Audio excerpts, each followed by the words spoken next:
He thought it was just another quiet night, just like thousands before. James, 73, sat in his favorite chair alone. He reached for something familiar, something that had once brought peace.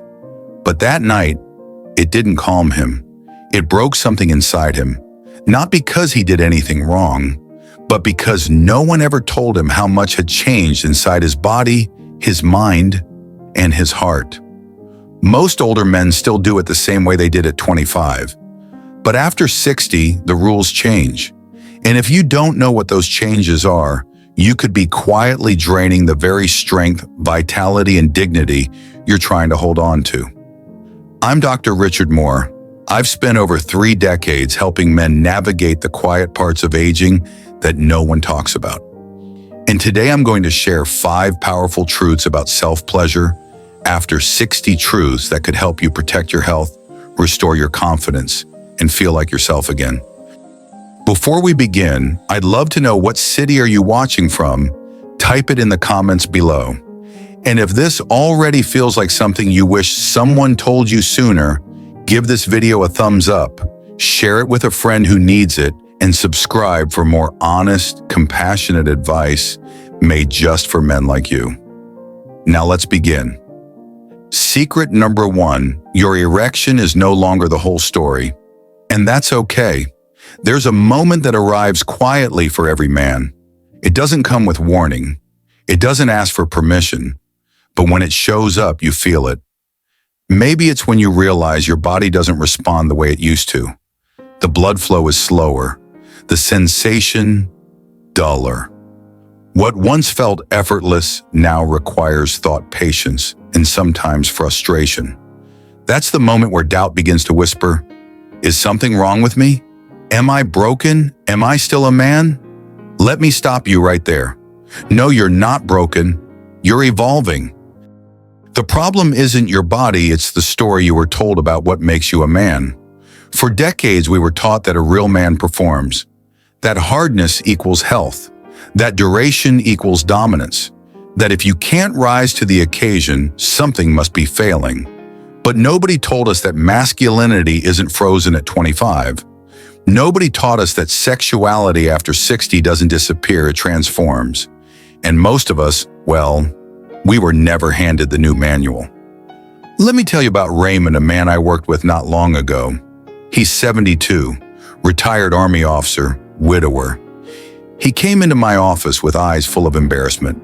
"Doc," he said, "it's like the lights are on, but no one's home." He wasn't in pain. He wasn't sick. He just felt gone. Like a part of himself had quietly faded, and no one had noticed, not even him. Raymond had spent years tying his identity to what his body could do. When his erection changed, he believed he had failed, but he hadn't. He had simply crossed into a new chapter without anyone to show him the way. You see, orgasm and erection are not the same thing. That's a fact most men were never taught. The systems that control orgasm and erection are different biologically, neurologically. Yes, you can still experience deep, satisfying release even without a full erection. But more importantly, intimacy, true intimacy, isn't measured by inches or minutes. It's measured by presence, by connection, by being fully there with yourself or with someone else. When Raymond finally let go of the pressure to perform, he discovered something extraordinary. Touch became meaningful again. Time became a gift instead of a clock ticking against him. He stopped chasing his youth and started reconnecting with his body as it is now. He told me 2 months later, "I didn't just feel pleasure, I felt peace." That's the real shift right there. You are not less of a man because things take longer. You are not less of a man because your body needs more care. You are not less of a man because you explore slower, softer, differently. You are a man who has lived, loved, endured, and your body deserves the same grace and patience you give everyone else. Let me ask you this. What if the pressure to perform has been keeping you from experiencing the kind of intimacy you've always deserved? Because when you stop chasing performance, something deeper opens up. Pleasure stops being a finish line, and it starts becoming a journey. So if you've been quietly worried, If you've been carrying shame for something, your body no longer does the same way. Know this. Your story is not over. It's just turning a page.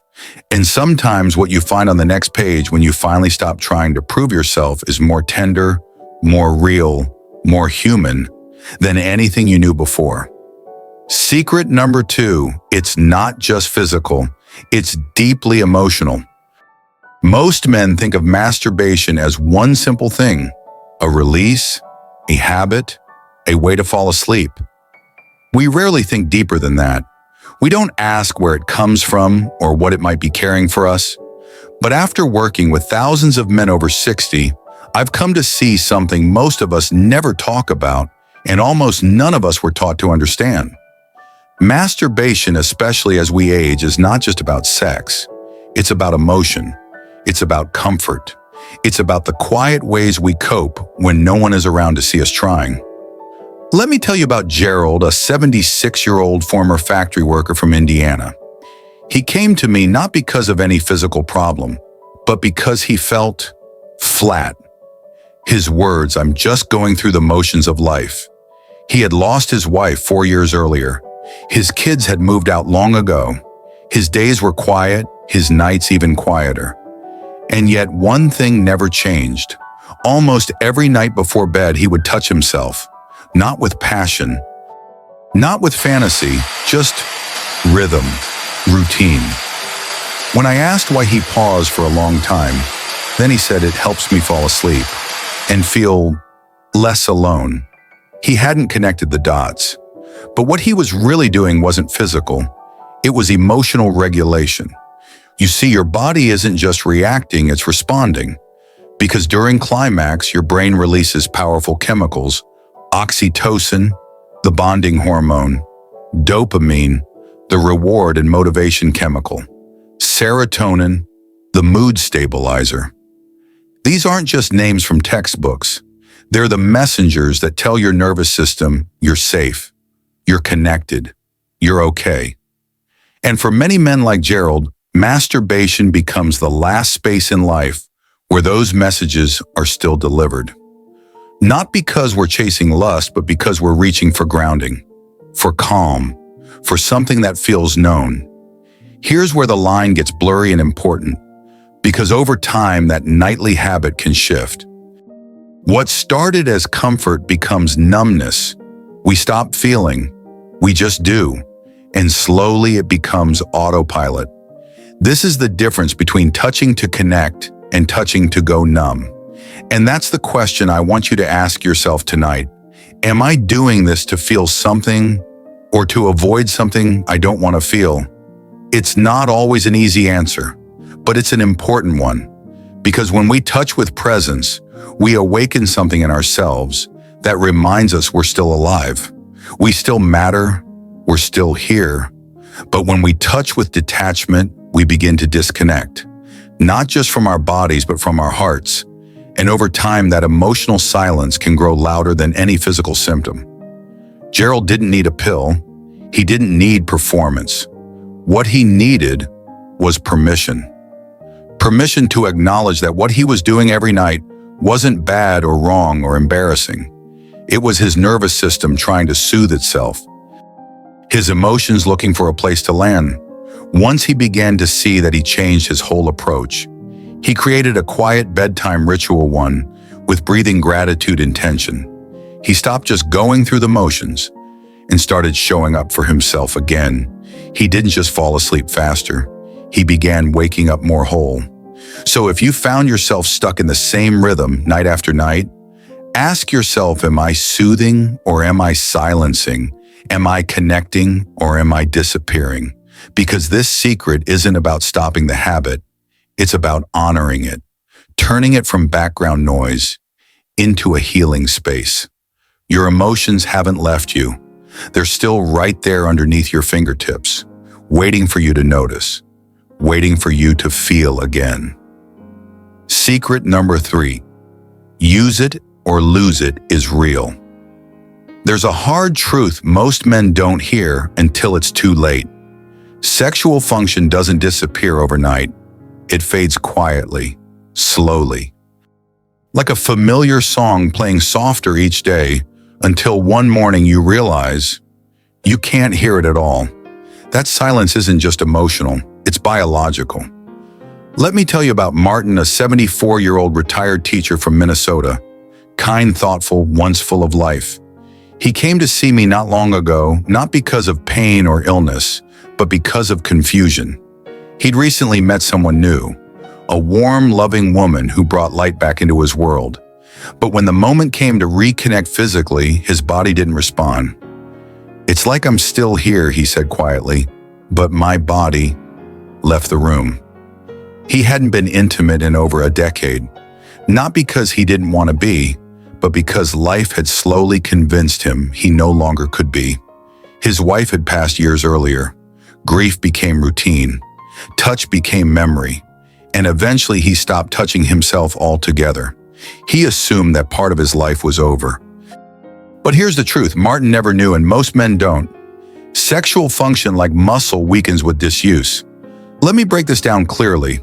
When you stop engaging your sexual system, your body interprets it as, "We don't need this anymore." Blood vessels in the penis begin to narrow. Nerve endings lose their sensitivity. Erectile tissues lose elasticity.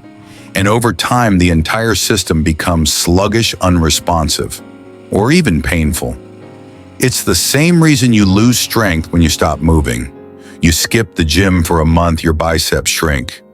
You stop walking, your knees tighten. The body only protects what it thinks you're still using. That includes your sexual health. Martin hadn't lost his manhood. He had simply let it go unused for too long, and the body had quietly shut the lights off. But the hopeful part, it wasn't too late. With slow, patient practice on his own, Martin began rebuilding that connection. Not for performance, not to impress, but to remind his body this still matters. And his body listened. It wasn't immediate. It wasn't dramatic. But week by week, something returned. Warmth, response, presence. It wasn't about age. It was about attention. You don't have to be in a relationship to keep your body alive. You just have to keep showing up for it. Think of it like brushing your teeth. You don't wait until someone else sees your smile to take care of it. You do it because it's part of your health. Sexuality is no different. When we ignore it, we send a signal not just to our body, but to our brain and heart. This part of me doesn't count anymore.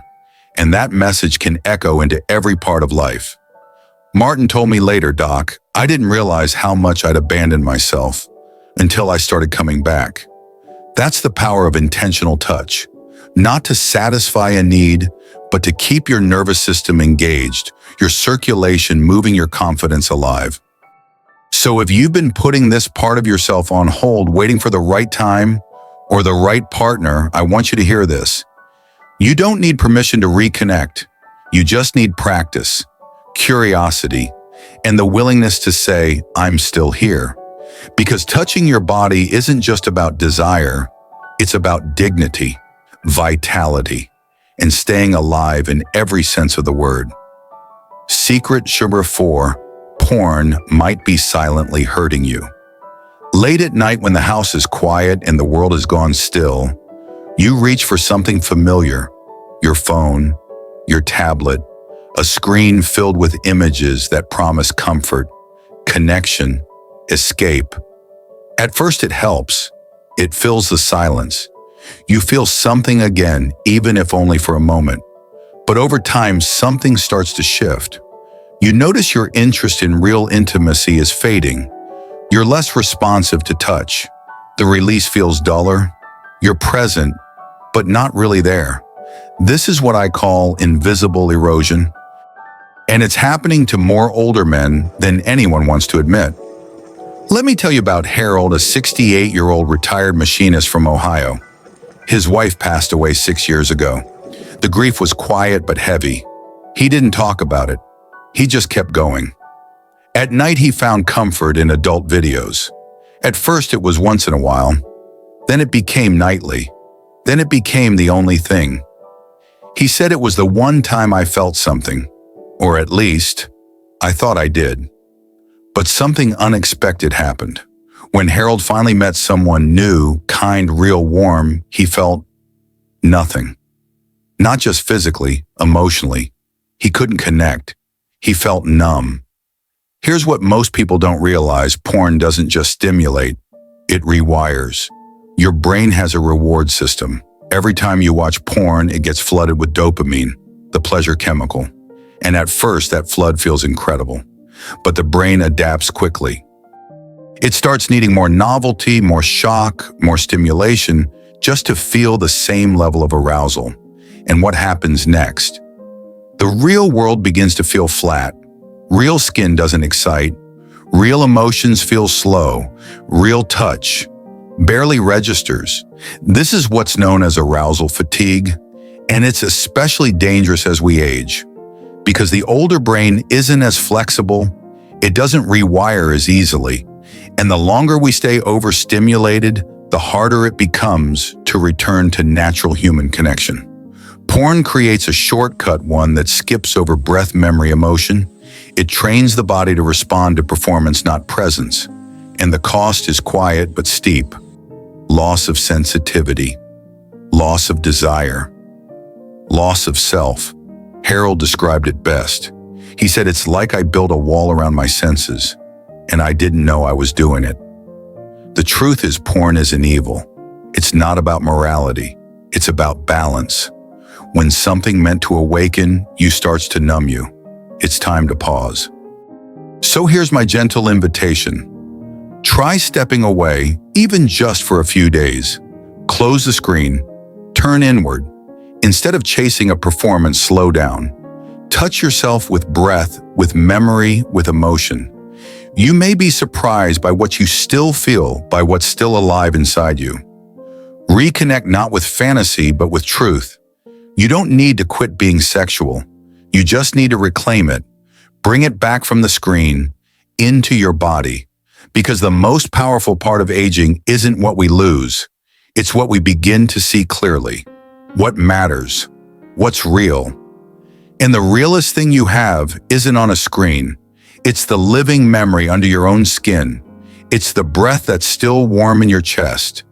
It's the touch that says, "I still belong to this life." So if something has felt off, if you felt less connected, less present, less alive, don't blame your age. Don't blame your body. Start by asking what you've been feeding your brain. And if it's time, give your mind and body a chance to feel again without the noise. You might just remember what it means to truly be there. Secret number 5, masturbation can be a lifeline. It's something few men talk about, and even fewer are told they're still allowed to do. At a certain age, it's almost as if the world silently tells you, that part of you, it's over. You've had your time. Now it's time to let go. But here's the truth most men don't hear. You don't age out of your need for connection. You don't outgrow your right to feel. And masturbation, yes, even in your 60s, 70s, and beyond, can be one of the most powerful ways to stay whole. Let me tell you about Leonard, a 76-year-old former firefighter from Wisconsin. Strong hands, gentle eyes. He lost his wife 6 years ago, and with her, he lost a part of himself. In the months that followed, he stopped everything. Stopped cooking, stopped going out, stopped touching his body. He told himself it wasn't right, that maybe it wasn't manly anymore, that he should just accept it, this slow, silent withdrawal from touch, from desire, from himself. Years passed, and as they did, something in him dimmed. He became more irritable. His sleep worsened. He started forgetting small things. He didn't feel sick, but he didn't feel like Leonard anymore either. When he finally came to see me, I asked him gently, "When was the last time you touched yourself, not out of habit, but out of care?" He looked down and whispered, "I didn't know I was still allowed to be a man." That sentence stayed with me, because Leonard isn't alone. Thousands of older men carry quiet shame about something that's completely natural, something that might actually be keeping them alive. You see, masturbation isn't just about pleasure, it's also about health. It increases pelvic circulation, helping to maintain blood flow in areas that matter deeply for urinary and reproductive health. It releases neurochemicals like oxytocin and serotonin, which improve mood and reduce anxiety. It helps regulate sleep, especially for men who struggle with restlessness or early waking. And maybe most importantly, it offers a quiet, intimate way to combat loneliness. When Leonard began gently reconnecting with himself, not for performance but for presence, his body responded. He slept better. His mood lifted. He began cooking again, walking more, smiling more. And slowly he began returning to himself. He told me months later I didn't realize how much I needed to feel like a person again until I let myself feel. That's what this is really about. Not the act, but the permission. You don't need someone else's approval to care for your body. You don't need a partner to feel worthy of touch. And you certainly don't need to explain to anyone why you still want to feel alive. Touching yourself when done with respect, slowness, and presence isn't selfish. It isn't dirty. It's self-care in one of its most human forms. It tells your nervous system, I'm still here. It tells your body you still matter. It tells your heart you are not forgotten. So if you've been carrying quiet doubt, if you've ever wondered, is this wrong? Am I too old for this? Let me be the first to say, you are not wrong. You are not too old, and you are still a man. You don't need permission to feel. You just need respect for the body that has carried you this far. Masturbation at this age isn't a failure of connection. It can be a return to it, a reminder that your desire didn't vanish. It simply needed your permission to come home.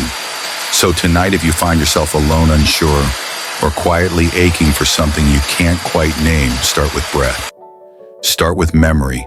Start with the body that's still yours. Touch it not to chase something, but to remind yourself that you are still here.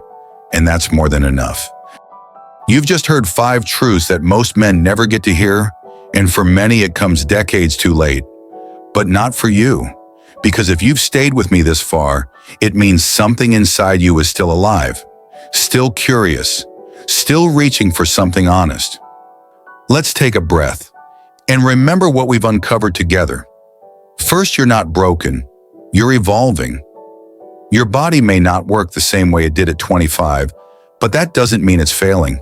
It means it's changing, and those changes deserve compassion, not shame. Second, your emotions and desires haven't disappeared. They may have gone quiet, they may be buried under habit or pain, but they're still there waiting for permission to speak again. Third, use it or lose it isn't just a phrase, it's a fact. But here's the part no one tells you: you can get it back.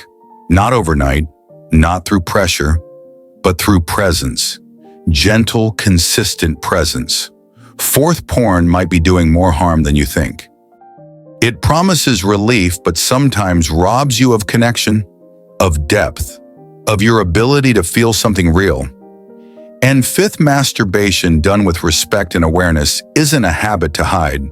It's a form of healing, a way to stay connected to your body, your mood, your dignity, and your sense of self. None of this is about shame. It's about remembering who you still are and what's still possible. Because aging doesn't take away your right to feel. It invites you to feel deeper, slower, and more truthfully than ever before. So let me ask you, what part of today's message stayed with you? Was there a moment that made you pause, made you feel seen? Type it in the comments below. Or just type yes if you finally feel like someone gets it. If this video gave you something real, give it a thumbs up. Subscribe for more honest conversations like this. And if you know a friend who's been carrying silent questions, share this with him. Because the more we talk, the less we have to carry alone.